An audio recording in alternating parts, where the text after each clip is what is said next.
Are you recording? Yeah. Really? Are we? Really? Hi, I'm Emily, and this is Andrea. So, Andrea, tell us who you are. Well, it's a good question. So you go. How do we know each other? We met at St. John Cantius, and it was about maybe like a year and a half ago. I feel like I had heard about you. 2 or a year and a half? I'm asking. It was like a year and a half ago, I think, Okay. that I met you because, not quite 2 years. Okay.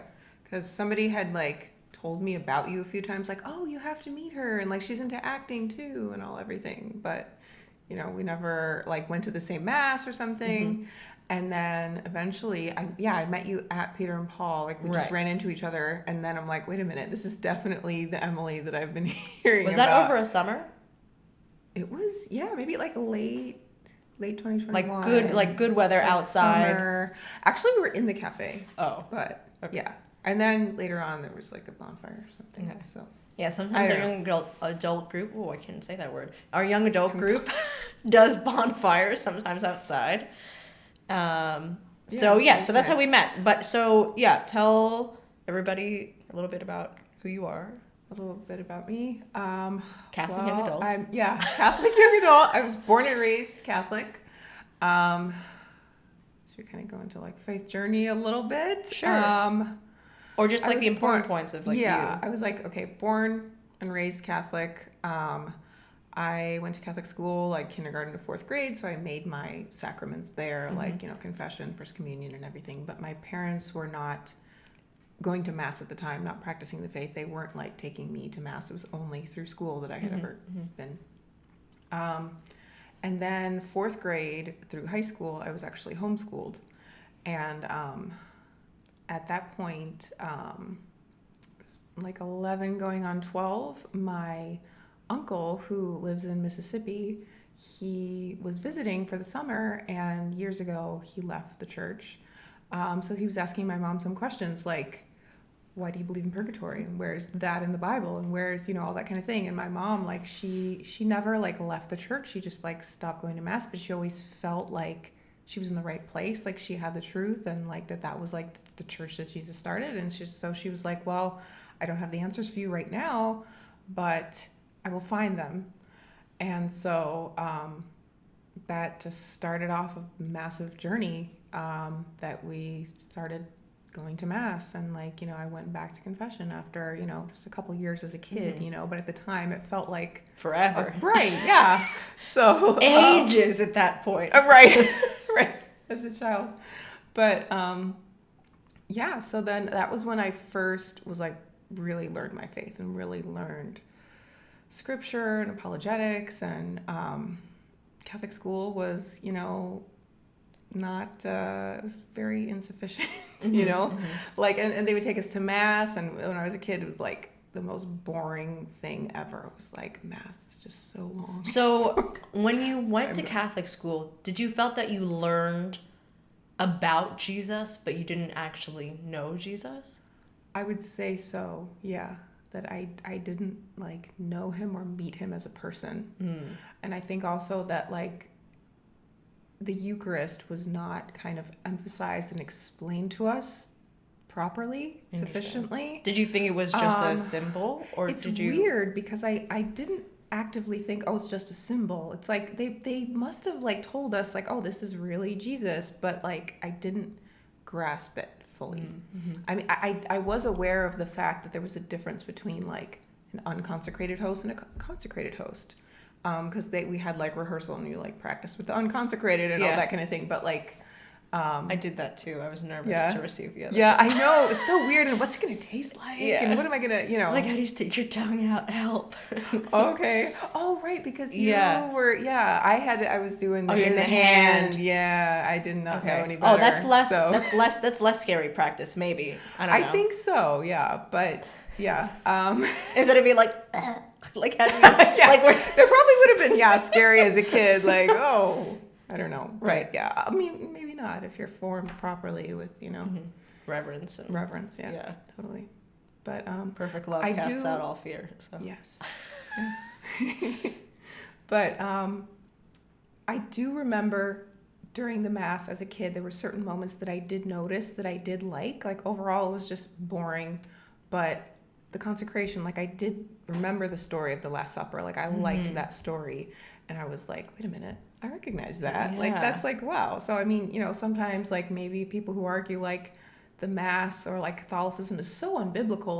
Like even as a child, I recognized like these things that are just straight from the Bible. But yeah, so when I was like 12, came back to the faith and everything. I went to my first Latin Mass when I was like 11, going on 12. That's young. Yeah, I was really blessed to have had that experience. That was at another parish. That was my parish for several years. But I did first go to St. John Cantius when I was like 13. And that was also such a massive blessing, We would go there for like certain like special days, Easter, Christmas, or just random, Sundays, but our parish was somewhere else. Do you remember what you first like thought or felt going to Latin Mass? Like how different or jarring was it, or was it not as a kid? It's weird Like- because it kind of wasn't jarring. Okay. I don't know. And I was never like scared of it. I was never like, I don't understand what's going on. Like, I don't know. I think also, what helped was before we actually started going to Mass in person, we watched the Mass on EWTN like every day. And they have, of course, like the Latin Novus Ordo Mass. So I remember learning the Our Father from like the daily Mass on EWTN and like just feeling that accomplishment of like learning that, So then when I went to actual Latin Mass in person, I guess it wasn't jarring. I think also it kind of helped that my mom got like me my own like nice leather missal like pretty quickly. And I still have that to this day, And it kind of helped that I know Spanish, like to grasp like a little bit of the Latin here and there, So yeah, it was a really great blessing. And, I've never had like a time where I sort of like totally fell away from the faith or anything like that. I went to like, I've always gone to Mass and confession ever since then. But at the same time, life happens, like, as you get older and you're just like, your focus is not on God. You're thinking about what you want to do with your life. And, I started acting when I was 19 and I was in the acting program at Second City and Second City too. Yeah. And so that was a lot of fun and I'm really grateful for that time, and I learned a lot and it helped me a lot like socially and just like developing empathy. And I feel like there's nothing in life, no job or anything that you can't be helped. You can't like learn something from acting for it. Like it just like benefits everything in some way.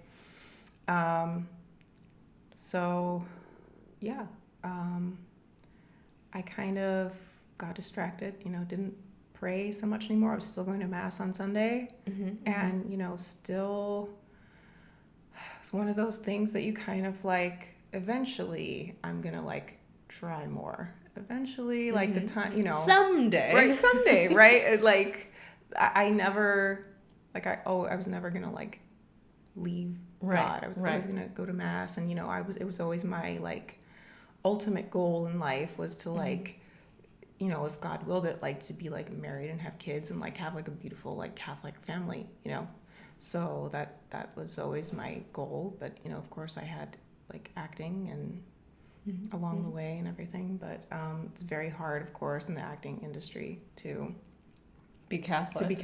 Yeah. Yeah. You can't be Catholic, folks. A little tough. Yeah. Success? I mean, God. Basically, yeah. And yeah, there were little moments where I was like nothing severe. Most people probably like kind of laugh about it or something, but like little compromises here and there, or like different words that you would say, or like, are you willing to take the Lord's name in vain in this monologue? Are you willing to like tell the teacher like, no, I don't want to do that monologue, or like, and Yeah, it's those sometimes small courageous the moments yeah. that like seem really stupid, but like you need like an extra shot of courage to like Yeah, like I mean, when you're 19, like you really feel it. Like now, it's almost looking back, like that shouldn't have been hard, you know. But like there were times when, yeah, I totally failed, you know. Like I mean, we've all been Right. Peter, Yeah. kind of denying Jesus, or like I don't know him, you know. It may almost seem like, oh, like Judas like actively betrayed him, but in a way, like just being like Peter, like just kind of like, yeah, no, I don't know Right, him, yeah. like, you know, just sort of like, or keeping your mouth shut, and it's easy to do, Yeah. you know. But It's funny. You just made me think of a book that I read because before I like was drawn to the faith, I did a lot of like self-motivation stuff and like which was like spiritual tangential. But so one of the books I read was called The Slight Edge, of how the small things you do every day compound. So it's all in the small moments. It's all in the small decisions of it's easy to do, it's easy not to do. For example, like brush your teeth in the morning. It's really easy to do, and it's also really easy not to do. But if you keep brushing your teeth every day, then hopefully you don't have like that bad bacteria. You can avoid like heart disease from not, you know, like, Right. And you can avoid cavities. Whereas it's easy not to do, of you don't do it ever, then you're going to lose all your teeth. It takes time, right? Same thing with like choosing the cake versus the salad. Super easy to eat the cake. It's super easy to say no thank you to the cake. But you keep eating the cake, then you gain 50 pounds and you get diabetic. You keep saying no to the cake, right? You eat the salad, right? And then over time, like maybe you're more athletic, maybe you have like a lower cholesterol. I don't really know health, but like then it's healthier, but it's in that small moment. And the same thing with you of in that small moment, it's easy to speak up, like step up and say something. Yeah. It's also easy to not. Yeah. And it's almost like that's the saint-making moment. Yeah. And what a grace it is to be able to look back at that time, to see the moments where you let grace pass you by, because that was the rehearsal. Like those were your rehearsals. For now, it's like, okay, like where is that grace now? Because, you know, God just doesn't just like drop us and leave us. So he's saying, okay, like I'm showing you this. I'm letting you remember this. So where am I now? Where's my grace now? Mm-hmm. Yeah. Yeah, it's hard. God is very patient with us, you know. Super. Very. Yeah. Yeah. And like, I mean, with how foolish we can be and like how weak we are, like it's just yep. Exactly. Like it's a miracle that God's, like it's only God's mercy that his plans ever get accomplished in any way. Yeah. You know. I'm planning like triple Z over here, but still working. We went through one alphabet, a second one, now we're on at least different language alphabets. Whew, lots of letters, symbols, numbers. I don't know. Yeah. So you okay. So like so Second City age, like 19ish. Yeah. Then what happened? I kind of kept acting. I was doing some student films, working as an extra for different commercials and shows, filming and stuff, and slowly kind of eased away from that. I never consciously chose like I'm going to stop acting. It just kind of gradually stopped. And I'm still open to it now, really, you know, or like would love to do something like, you know, with Catholics would be great, you know, but yeah, I started working as a nanny. Actually, even before starting acting, I, you know, started babysitting for like an awesome Catholic family with 6 kids, you know, and that's like the most amazing experience. They were ranging from like newborn to 12 when I started, and, you know, it was like really beautiful, and, you know, a good vocational come and see. Yeah. So, yeah, and just being with them, like one of the things I remember one day, like I just had like just a tiring day. I mean, like an awesome, fun, you know, beautiful day, but then you get home and like it's a lot, you know, you've been with 6 children all day. But there was something so powerful and beautiful about it that I almost like it was easier for me to pray when I got home. Like there was something, I don't know, like I don't know, they're just awesome kids, you know, with great parents. But yeah, then I was working as a nanny and, you know, my early 20s, and yeah. And working as a nanny is also like such a beautiful, rewarding thing. And I think that also taught me a lot about like God's relationship with us as his children, because like when you think about it, like when there's a 2-year-old like throwing a temper tantrum, and to us as an adult, you're like, that is so small, this is so ridiculous, you know, but like, isn't that us? Mm-hmm. Like how difficult how Yeah. much God puts up with us, you know, like, Yeah. but he's so patient with us and like Mm-hmm. so merciful and tender and like just helping us get up every time, and you know, Yeah. so learn a lot from kids. I know. I remember seeing once. There was this little kid in like one of those little like car things that the parent With can the like push, yeah. Yeah, so like I think it was a girl, her feet like could be out or like in the thing, and they were about to cross the street, and the little kid just wanted her little foot out, but the mom was like, no, you got to put it up so that we can push you across the street because it's safer, you're gonna get hurt.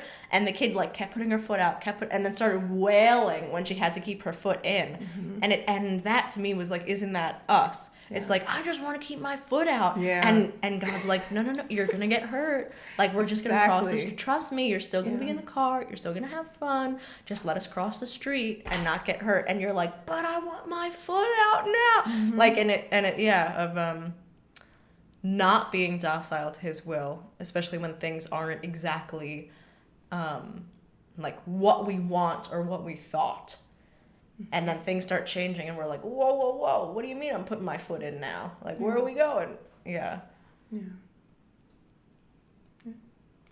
Kids are an awesome learning experience. Yeah. But yeah, like working as a nanny, it's very beautiful and rewarding and joyful, but it's also can be like so stressful, and it can also be like really lonely because it's Mhm. usually just you and one child or however many children you're working with, and like you don't really get to see people your age, you know, you don't like, unless you're actively seeking that out, especially as a Catholic. I mean, that's probably the case in most jobs nowadays, you know, Mhm, like mhm. you have to like find that community, you Yeah. know? So eventually I found that at St. John Cantius at the young Mhm. adults group, the old young adults group by a different name before. Yeah. Went through many changes over the years, but yeah, and then it was a beautiful time, but also like I was kind of very naive at the time about like I kind of like was maybe too trusting of like, you know, as if like, well, everybody's Catholic, like, you know, but of course we're all sinners. Like it's not, the church is not a museum for saints. It's a hospital for sinners. And, you know, like that's like understandable. But yeah, I was, you know, I was in a situation where like I, you know, became like really close friends with somebody who like had like a bunch of their own issues and struggles that, you know, like as much of, you know, however well-intentioned they might have been, like it was just, I don't know, a big a big mess, you know. And I was really like completely lied to, and like my trust totally shattered, and like just a lot of, you know, like just got like ghosted and all. There's so much to it, you know. And somebody who was like struggling with addiction and just, you know, like just too much for me to kind of handle, you know. And that really like, I had dealt with anxiety prior to that point too, which Our Lady definitely helped me get through when I had gone through it prior to then. Our Lady of Guadalupe specifically. Oh, yeah? And, you know, I might not hear who I'm your mother. Yeah. And yeah, it was also very like the fact like how many people converted miraculously because of her. Yeah. In like such a seemingly impossible situation. And isn't that our world today? Because like I was also very discouraged and just having so much anxiety about the state of the world and, you know, what is going to happen to us in a way. Yeah. So that was, I'm kind of mixing up the order a little bit, but in, yeah, like the end of 2017, when I was really just completely like heartbroken and having to like kind of, I think kind of my view of the world was shattered a little bit, but it was a good thing in the long run, you know. And like God, it's like Jesus is the divine gardener, and he has to break into the soil of your heart to plant You gotta get that seeds big for scary anything to machine grow. to till, Yeah. and it's like this is big, gonna hurt a little scary, bit, but painful. we're gonna roll that dirt up. There Yeah. we go. We're gonna plant those seeds. Yeah. Nice. So, yeah, and a big part of that for me was 40 Hours Devotion at St. John Cantius. Can you explain, just in case people don't know, what's the 40 Hours Devotion? Yes, 40 Hours Devotion is, it'll usually be, depending, like 3 to 4 or 5 days of Eucharistic adoration at a church, and it's sort of like a time for, like a retreat for the whole parish, kind of. Mm-hmm. It's like kind of continual adoration for the 40 hours. Yeah. So, I mean, I don't know if it always equals exactly 40 hours, but Okay. But yeah, I forget the exact history. I know you had talked about that a little bit. Was that you? Yeah, but I don't remember. Yeah, not to I put you don't on the remember spot. the specifics. Yeah, but just But like yeah, a time it's a really great of history. great graces to be poured out Yes, among definitely. the parish and the parishioners, Mm-hmm. and it's kind of a time for everyone to like join together to really prioritize spending time in front of God. Yeah, and I needed that like so much. That was the only way like that I was able to heal, really, just like being in Jesus's presence in the Eucharist. You know, like Father Larry Richards a long time ago. I love some of his old talks. He would call it like go and get a suntan, SON tan. You know, like I think Fulton Sheen said something Did he? along those lines Probably, too. yeah. Of like you can't be in like his presence without like getting the glow. Yeah, it's very true, and like just so much healing. And at that time, I was also, I really became devoted to Saint Therese, and I read Story of a Soul. I had tried to like started reading it years prior. I just couldn't get into it at the time, but it was like it was meant for me at that specific time. Wow. And so, Story of a Soul, I relate to her so much, just her struggles and her kind of her type of spirituality is very, I just relate to it a lot. And so that, and also St. Francis de Sales, I got a book of letters of his that was just really life-changing. You know, his emphasis on just like simple peace and trust in God. You know, like no matter the circumstances, no matter the storm. You know, so that, and it was like 3 kind of key books that I took with me everywhere for a while. So Saint Therese, Saint Francis de Sales, and Consoling the Heart of Jesus by Father Michael Gately. Okay. Which is like inspired by like Saint Ignatius's spiritual exercises. So it's like a kind of do-it-yourself book retreat, and so I used that time of 40 Hours Devotion to complete like that book.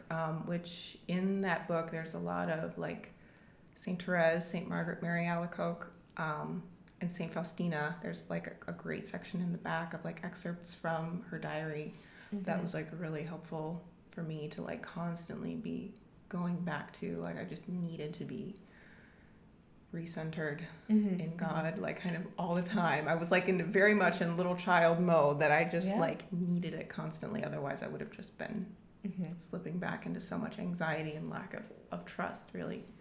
But that was like such a healing time for me. Like also that type of spirituality of consoling Jesus's heart and like making reparation.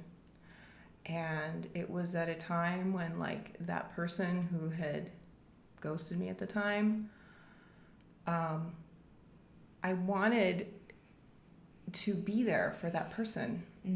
And I wanted to like console them, but like they didn't want that. Yeah. And that was a hard thing. Like, but I learned that I could be there for Jesus. And of course he's always there for me, you know. And like how often are we so cold to him, and how we don't receive his mercy and compassion. Like there was something he had told Saint Faustina about like, ask to receive like my mercy that others reject, so that you can rest my heart that way. So that was that was really powerful and transformative for me. And you know, God kind of made me new at that time. I started to relate to like Jairus's daughter that, you know, Jesus Yeah. raised from the From the dead, dead, yeah. like Talitha cum, and Mhm. like, you know, it was, yeah, and that, I think that was the first time that I felt like I really, truly took my faith on as my own and Yeah. in a much deeper way. And just, I completely lost my train of thought of what I was going to say. But, Well, you put on like the new garment, the new man. You like Yes. left behind some of those like childish ways Yeah. of like the, you know, growing into that wisdom, that ownership, that yes. like, you know. Yeah. So, yeah, I think also I fell in love with Jesus as a person. Mm. Like, and that was also when I first discerned religious life for a little while, because prior to that, like, I never really felt called to it. I mean, sometimes, you know, when you're a little kid and you watch, like, you know, the Bernadette movies or like St. Yeah, Therese movie, yeah. the nun movies, and you're like, oh, you know, thinking about it a little bit, but like not seriously. Right. But Then you see Fiddler on the Roof and you're like, matchmaker. right, exactly. You're like, religious life? Wait a minute. Well, we forgot about that. We'll just be little Jewish girls. Fulfilled Jews. Exactly. Fulfilled Jews. Yeah, Right. yeah. Yeah. Have a little bit better. Yeah. Yeah. But yeah, so that was when I did discern religious life, and I got super into like Carmelite spirituality and you know, Saint Therese, and I was you know, kind of thinking about it, but you know, God, I don't think is calling me there. But I'm glad that I was open to that and learned the true beauty of that. And also to recognize that all of us as Catholics, like, Jesus is the bridegroom of our souls, Yes. you know? Yeah. And like, we're all part of the church, which is his bride. So like that beauty of that was really... I know I've heard this. I listen to a lot of podcasts, a ton of podcasts. Yeah. So I don't remember the precise source on this one. But a lot of people feeling like this, like either it's a shame or a fear of not wanting to discern religious life because they think that by going towards marriage, they're going to be holding something back from God. Which is funny because in a marriage, like you are supposed to give 100% and your spouse is supposed to give 100%. Yeah. But, you know, like really going, like taking that time to discern and really coming to that love of God and realizing that no matter what vocation you're in, he is the bridegroom, that's a beautiful thing. Mm-hmm. Yeah, So, for sure. do you have any last thoughts that you'd like to leave us with? Last thoughts. I took way too long to tell the story because I feel like there's more like beauty of like meeting you, and like the Peter and Paul group was like also kind of a new, beautiful, peaceful beginning for me. Yeah. But We'll have you last thoughts. I talk too much. Last thoughts. I don't know. Jesus in the Eucharist is everything. You know. Yeah. Well, even you were talking about healing too, of like savior, salvation. It's like a salve, like a healing salve, salvation, right? That the woman who had the hemorrhage, she only wanted to touch the... If I could just touch the hem of his his garment. And we get far more than that in the Eucharist. Yeah. It's mind-blowing, and we, shouldn't take it for granted. We do naturally as humans because our brains can only handle so much, but Right. But yeah. yeah, So that's very beautiful. grateful for him and for good Catholic friends. Friendship. Yeah. Here we are. Woo! Well, thank you. Subscribe somewhere. I still don't know where the button is. But I think depends if you're on the app. I don't know. I don't know. But goodbye.